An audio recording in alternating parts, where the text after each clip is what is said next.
Salam cikgu, saya ni dah bekerja 14 tahun di kilang, sekarang saya teknologi di production handle mesin-mesin. Saya berniat nak buat SKM level 3, boleh ke?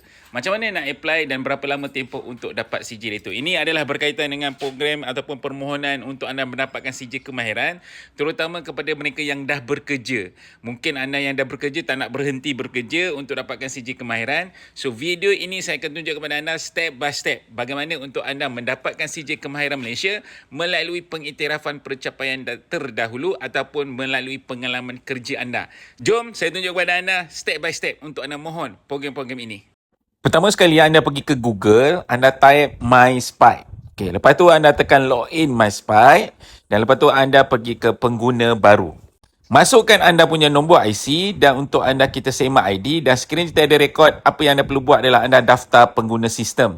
So anda isi semua maklumat yang diminta dan setelah pendaftaran anda telah berjaya, anda masuk balik ke bahagian pengguna dan pilih profil kemahiran ataupun penilaian kendiri. So selepas itu anda pergi ke bahagian bawah untuk anda tambah program kemahiran berdasarkan daripada pengalaman kerja anda. So, pilih kod bidang yang sesuai ataupun memenuhi syarat anda punya bidang, terutama kemahiran anda. Contoh saya letak penyelenggaraan elektrik. Dan apa anda buat adalah anda klik program ataupun semak. Dan selepas itu anda sahkan selesai dalam pemilihan program yang anda nak buat dalam program pengiktirafan pencapaian terdahulu.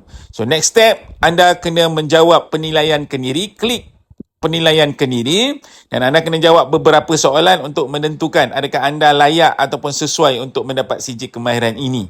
Setelah selesai menjawab semua penilaian kendiri, status anda akan bertukar menjadi permohonan anda sedang diproses. So, kepada anda, selamat berjaya.